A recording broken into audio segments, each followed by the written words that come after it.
हाँ, तोड़ दे, सारे बर्तन तोड़ दे, एक भी मत छोड़ना। ये जग ही क्यों तोड़ा, गिलास भी तोड़ दे, प्लेट भी तोड़ दे, सब कुछ तोड़ दे, क्योंकि यह सब कुछ तेरे माता पिता का है ना। तेरे माता पिता हमारे घर में धन दौलत छोड़ गए थे, अब तो खुले हाथ से उड़ा, नुकसान कर, कुछ भी कर, तुझे कोई थोड़ी ना कुछ कहेगा। मनहूस, तेरी हिम्मत कैसे हुई इस जग को तोड़ने की? हाथों में क्या बिल्कुल भी जान नहीं है?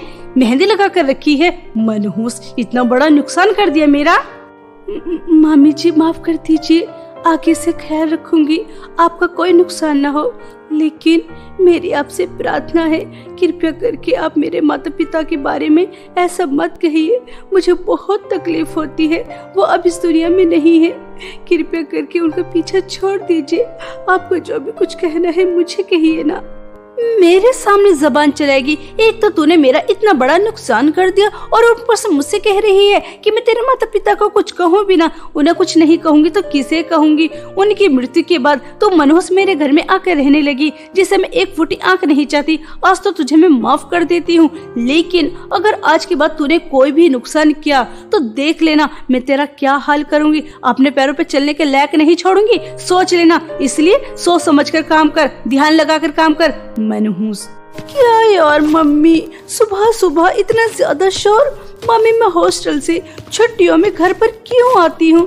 ताकि मैं सुकून की सांस ले सकूं, आराम कर सकूं। लेकिन नहीं, घर पर भी मुझे कोई आराम नहीं है। सुबह सुबह मेरी आंखें खुल गई, सारा मूड खराब हो गया। क्यों मम्मी, आपको अपनी बेटी की जरा भी चिंता नहीं है? मेरी नींद खराब हो गई। क्या मेरी प्यारी बच्ची, तेरी नींद खराब हो गई? ओ मेरा प्यारा बच्चा, मुझे माफ कर दे। जा, तो दोबारा जाकर सो जा। मेरी प्यारी बच्ची, जो भी कुछ हुआ है इस मनहूस की वजह से हुआ है। ना ये मेरा महंगा जग तोड़ती, ना मुझे इस पर गुस्सा आता और ना मैं इसकी पिटाई करती। ओ मेरी शहजादी, तेरी नींद खराब हो गई, जा तो सो जा। क्या मम्मी, आप इस मनहूस की बातें कर रही हैं? ये तो है ही मनहूस, पहले अपने माता पिता को खा गई और अब आगे हमारे घर का सुख चैन बर्बाद करने के लिए। आप छोड़िए, नींद तो खराब हो ही गई। आप इससे कहकर जल्दी से मेरे लिए नाश्ता बनवा दीजिए। और हाँ मम्मी, लंच में मैं मछली खाऊंगी, वो भी बिल्कुल ताज़ा ताज़ा। तुझे सुनाई नहीं दिया? बहरी है क्या? मेरी बेटी ने क्या कहा है? चल जल्दी से उसके लिए ताज़ा नाश्ता बना और उसके बाद पास की नदी से मछलियाँ पकड़ने चली जाना और उन्हें अच्छी तरह तल कर नमक मिर्च छिड़क कर मेरी बेटी को खाने के लिए दे देना। मेरी बेटी कितनी कमजोर हो रही है, शहजादी, मेरी प्यारी बच्ची।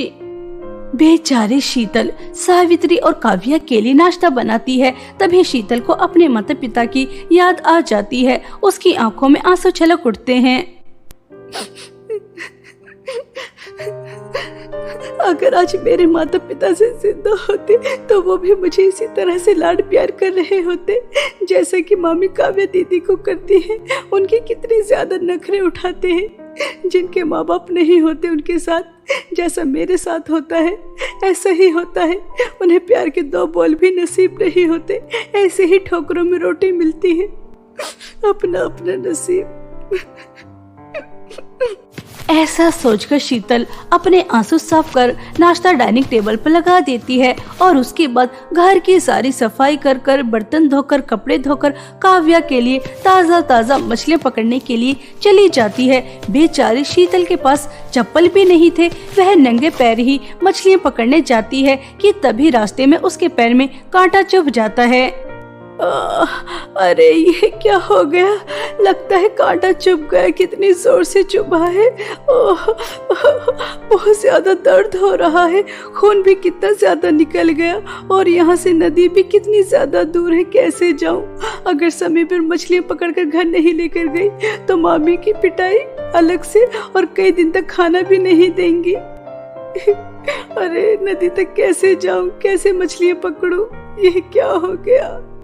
मुझे कितना ज्यादा दर्द हो रहा है। शीतल एक जगह बैठकर ऐसे रो ही रही थी कि तभी उसकी पुरानी दोस्त सुहानी आ जाती है। वह शीतल को इस तरह दर्द में तड़पता हुआ देखकर कहती है, अरे यार शीतल, तू यहाँ पर? क्या हुआ? तू क्यों रो रही है? अरे यार, तेरे पैर से कितना ज्यादा खून निकल रहा है। तुझे अभी डॉक्टर के पास जाना चाहिए, वरना ये जख्म नासुर बन जाएगा। तो मुझसे इतने दिन बाद मिली है, वो भी इस हाल में। चल मैं तुझे डॉक्टर के पास लेकर चलती हूँ। इस तरह सुहानी शीतल को डॉक्टर के पास ले जाती है। डॉक्टर शीतल का ट्रीटमेंट कर देती हैं। तभी शीतल सुहानी को धन्यवाद कहते हुए कहती है, सुहानी, मुझे समझ में नहीं आ रहा कि मैं किन शब्दों में तुम्हारा धन्यवाद करूं। अगर तुम न होती तो पता नहीं क्या होता, यह जख्म कितना फैल जाता। समय पर तुम मुझे डॉक्टर के पास लेकर आ गई, तुम्हारा बहुत बहुत धन्यवाद। और यह बताओ, तुम्हारे शहर में पढ़ाई कैसे चल रही है और तुम यहाँ पर क्या कर रही हो? पहली बात तो यह है कि दोस्तों में no sorry no thank you, और दूसरी बात, मेरी बुआ की बेटी की शादी थी, उसी को अटेंड करने आई थी, लेकिन किस्मत में तुझसे मिलना लिखा था और तेरी हेल्प करना भी लिखा था, इसलिए हमारी मुलाकात हो गई। लेकिन शीतल यार, अपना ख्याल रखा कर, कैसे सूकर कांटा हो रही है? क्या हुआ? क्या कुछ खाती पीती नहीं है? अरे यार, तो क्यों रोने लगी? क्या हुआ? सुहानी, जब खाने के लिए 2 दिन में एक बार मिले, वो भी किसी की झूठन, और वो झूठन भी मिले या न मिले, तो शरीर तो सूकर काटा होगा ही। सुहानी, जिनके माता पिता नहीं होते उनके साथ ऐसा ही होता है।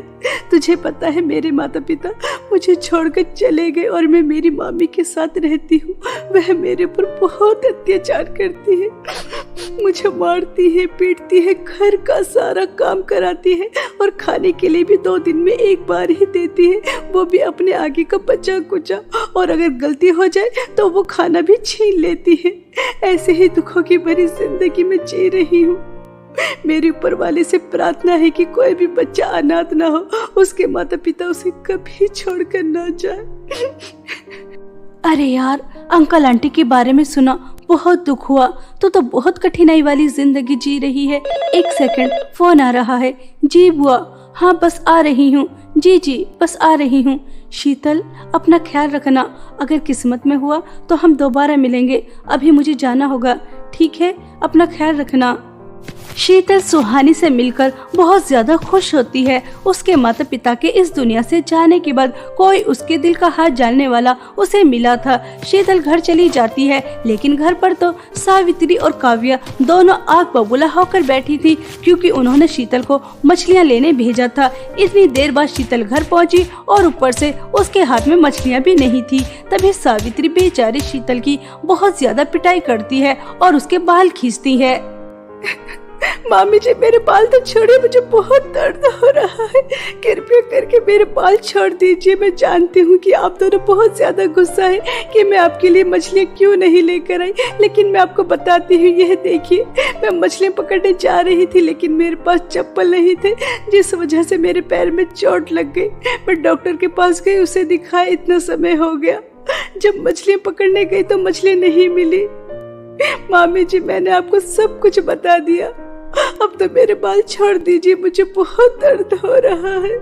देखा मम्मी, कैसे झूठ पर झूठ बोली जा रही है। एक तो मछलियाँ नहीं लेकर आई और ऊपर से झूठ भी बोल रही है। कहीं सैर सपाटा कर रही होगी और यहाँ पर आकर झूठा ड्रामा कर रही है। मम्मी जी, इसकी वजह से मैं भूखी रही हूँ, इसकी सजा तो इसे मिलनी चाहिए। अभी के अभी इसे घर से निकालिए, मैं इसे घर में एक पल और बर्दाश्त नहीं कर सकती। निकालिए इसे घर से।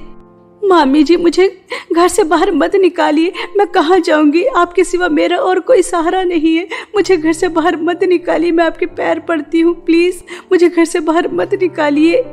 बेचारी शीतल अपनी मामी के काव्या के सामने बहुत रोती है, गिड़गिड़ाती है, उनके पैरों में पड़ जाती है, लेकिन उन्हें शीतल के ऊपर जरा भी तरस नहीं आता और वह उसे धक्के मारकर अपने घर से निकाल देती हैं। बेचारी शीतल, पैर में चोट लगी, भूखी प्यासी, पास में 1 रुपया नहीं, ऐसे ही भटक रही थी कि तभी एक बूढ़ी औरत शीतल से कहती है, अरे बेटा, बहुत प्यास लगी है, क्या तुम मुझे कहीं से पानी लाकर पिला सकती हो?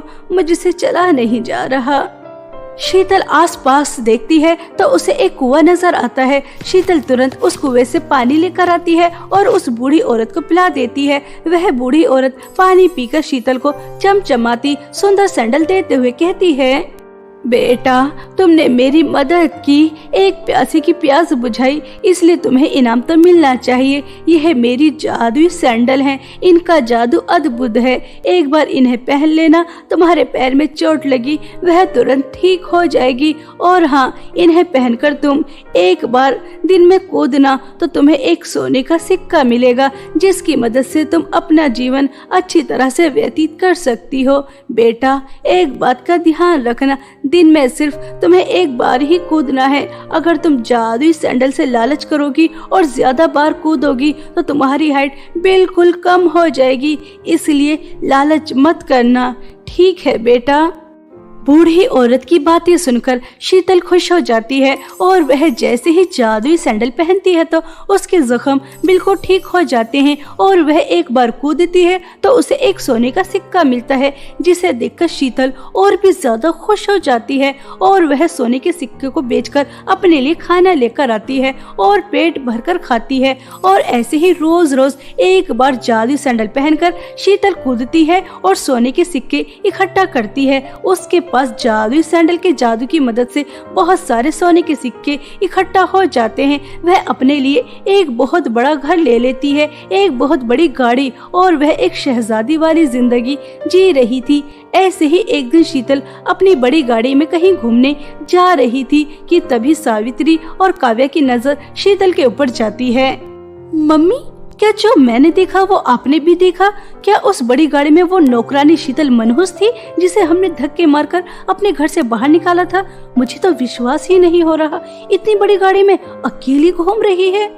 हाँ बेटा, विश्वास तो मुझे भी नहीं हो रहा कि वो मनहूस इतनी बड़ी गाड़ी में इतनी जल्दी इसके पास इतने सारी धन दौलत कहाँ से आ गई। इसके माता पिता जो छोड़कर गए थे वो तो चालाकी से हमने हड़प लिया, हमारे सिवा इसका कोई और रिश्तेदार भी नहीं है जो इसे सहारा लगाता।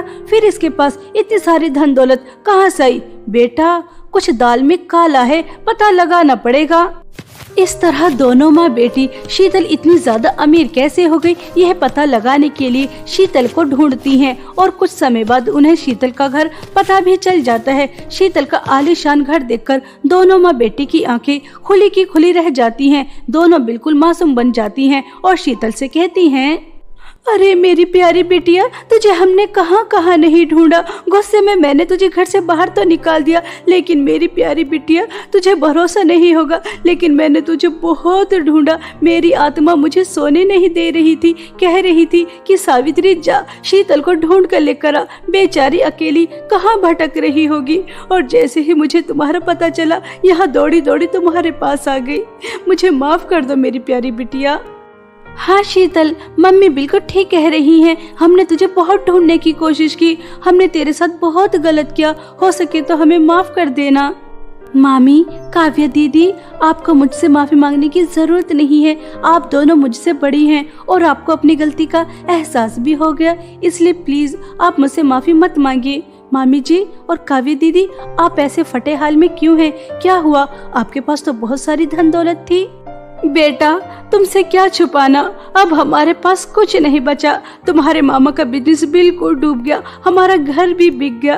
तुम्हारे मामा नौकरी के लिए दर बदर भटक रहे हैं, हमारे पास तो खाने के लिए भी पैसे नहीं है, रहने के लिए अपना घर भी नहीं है। चल काव्या बेटा, शीतल बेटा से हमें माफी मांगनी थी, हमने मांग ली। अच्छा बेटा, अपना ख्याल रखना। मामी, आप ये कैसी बातें कर रही हैं? आपने मुझे बेटी कहा है और एक बेटी अपनी माँ को दर बदर की ठोकरें क्यों खाने देगी? इतना बड़ा महल जैसा घर है ना, आप इस घर में रह लीजिए, ये आपका ही घर है, आपको कहीं जाने की कोई जरूरत नहीं है। बेचारी शीतल, वह सावित्री और काव्या के ड्रामे में फंस जाती है। उसे पता ही नहीं था कि दोनों माँ बेटी ड्रामा कर रही हैं। शीतल अपना बड़ा दिल कर कर दोनों को अपने घर में जगह दे देती है, उन्हें बहुत ज्यादा प्यार से रखती है। हमेशा की तरह आज भी शीतल जादुई सैंडल पहनकर सोने का सिक्का ले रही थी, तभी दोनों माँ बेटी देख लेती हैं।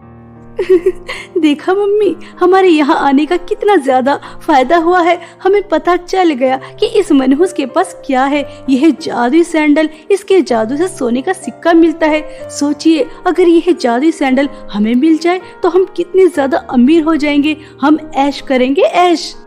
ऐसा सोचकर दोनों माँ बेटी एक दिन शीतल की वह जादुई सैंडल चुराकर अपने घर आ जाती हैं और जैसे ही काव्या जादुई सैंडल पहनकर कूदती है तो उसे एक सोने का सिक्का मिल जाता है, लेकिन वह रुकती ही नहीं है। वह सोने के सिक्कों के लालच में आकर कूदती रहती है, कूदती रहती है, कूदती रहती है और वह बिल्कुल चींटी की तरह छोटी हो जाती है। उसकी माँ को भी काव्या नजर नहीं आ रही थी। काव्या बेटा तू कहाँ है? मुझे नजर क्यों नहीं आ रही? काव्या बेटा तू कहाँ है? मम्मी जी जरा नीचे तो देखिए, मैं नीचे हूँ, बिल्कुल चींटी की तरह छोटी हो गई, मुझे देखिए। मम्मी मैं यहाँ हूँ, मुझे देखिए तो प्लीज, मेरी आवाज सुनिए। काव्या रोती रहती है, चिल्लाती रहती है, लेकिन सावित्री को काव्या की आवाज नहीं आती। सोने के सिक्कों का तो अंबा लग जाता है, लेकिन काव्या को एक कीड़ा खा जाता है। सावित्री ने अपने लालच में अपनी बेटी को हमेशा हमेशा के लिए खो दिया। इस तरह सावित्री को उसके लालच और बुरे कर्मों की सजा मिल जाती है और वह सिर पकड़कर बहुत ज्यादा रोती है और जादुई सैंडल दोबारा से शीतल के पास पहुंच जाती है और वह जादुई सैंडल के जादू से कभी भी लालच नहीं करती और एक हंसी खुशी जीवन बिताती है।